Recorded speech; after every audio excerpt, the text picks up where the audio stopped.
Gen X is quietly pulling away from society. We aren't depressed, we aren't angry, we are just completely and utterly out of bandwidth.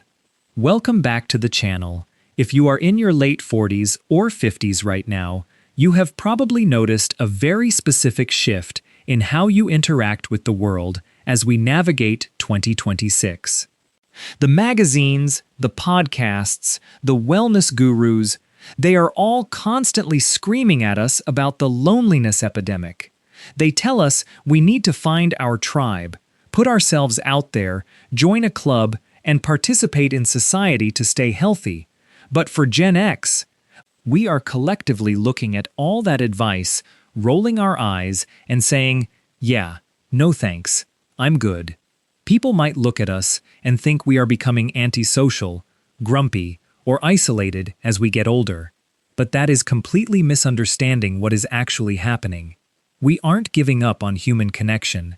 We have just completely, utterly, and unapologetically walked away from the modern pressure to constantly socialize and network.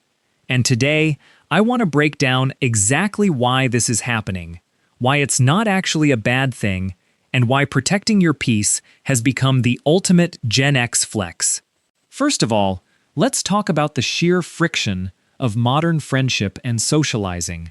Do you remember how we used to hang out in the 90s? You just showed up. You called someone from a landline, asked what they were doing, and went over to their house. Or you just drove around aimlessly in a Honda Civic for 3 hours listening to mixtapes. There was zero pressure. Friendship was built on proximity and shared boredom. Fast forward to 2026. Trying to schedule a simple cup of coffee with a new acquaintance requires the logistical precision of a military operation. You meet someone nice at a work event or a neighborhood function, and the dance begins. You exchange numbers. Then comes the endless text thread of trying to find a date that works. How is your next Thursday? Oh, Thursday is bad. My kid has travel soccer. How about 2 weeks from Tuesday? No, I have a Zoom conference. By the time you finally get this coffee date on the calendar, 3 weeks have passed, and it feels like a looming dentist appointment. It doesn't feel like leisure, it feels like an obligation. We grew up in a world where socializing was organic. Now, socializing feels like networking. Everything has an itinerary. Everything has a reservation.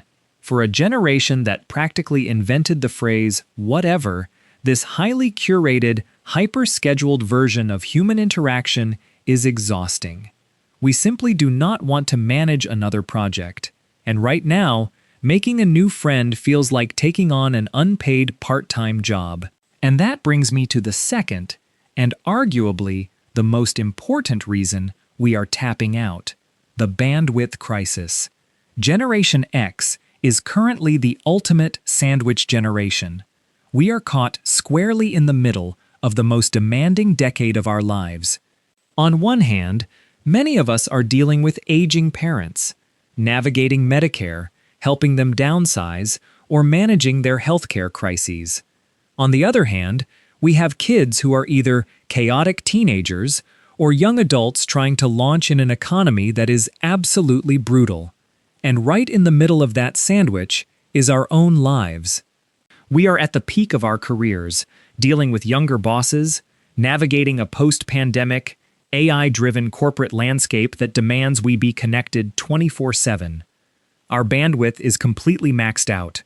Our mental RAM is operating at 99% capacity, just trying to keep the wheels on the bus. So, when Saturday morning finally rolls around, what do you really want to do? Do you want to go out into society, to a noisy brunch spot, spend $45 on eggs, and make small talk with someone you barely know about a Netflix show you don't care about? Absolutely not. Let me tell you about a conversation I had with a guy named Dave a few weeks ago. Dave is 50, an architect, married, with 2 kids in college. His wife recently tried to set up a couple's dinner with some new neighbors who moved in down the street. Dave told me he spent the entire week dreading it.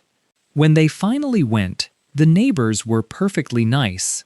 They were polite, they had good wine, they talked about their upcoming trip to Europe. But when Dave and his wife got back into their car, Dave looked at her and said, "I have absolutely no desire to ever do that again." He didn't hate them. He just didn't have the energy to invest in the getting to know you phase. He told me, "I have to be on all week at work. I have to be the problem solver for my kids. When I have 2 hours of free time, I don't want to explain my backstory to a stranger. I just want to sit on my deck and watch the grass grow." That is the Gen X reality in 2026. We are not depressed, we are depleted. When your emotional battery is constantly flashing at 1%, you become incredibly protective of where you plug it in. Which leads directly to the third reason. Our tolerance for BS has officially flatlined. When we were in our 20s and 30s, we cared a lot about keeping up appearances. We tolerated toxic friends. We put up with one-sided relationships, and we went to parties we hated just because we suffered from major FOMO, fear of missing out. But midlife has given Gen X a beautiful, unexpected superpower, the joy of missing out. JOMO.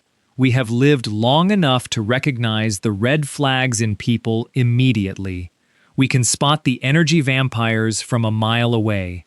You know exactly who I'm talking about. The people who only call when they need to vent. The people who constantly stir up drama. The people whose entire personality is complaining. 10 years ago, we might have endured them out of politeness. Today, we just quietly hit block. We have stopped auditioning for people. We no longer care if we aren't part of the in crowd at the PTA, or the neighborhood association, or the office clique. The currency of popularity holds absolutely zero value for us anymore. The only currency we care about is peace. If a relationship doesn't bring us peace, mutual respect, or deep, uncomplicated laughter, we simply do not have the space for it. We would rather have 2 friends who truly know us, the kind of friends where you cannot speak for 6 months and then sit on a porch together in total silence without it being weird, than 20 acquaintances who only know our surface-level resume.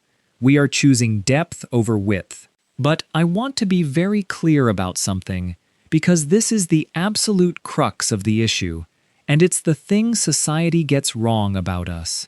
Choosing a smaller circle, or choosing solitude, is not a tragedy.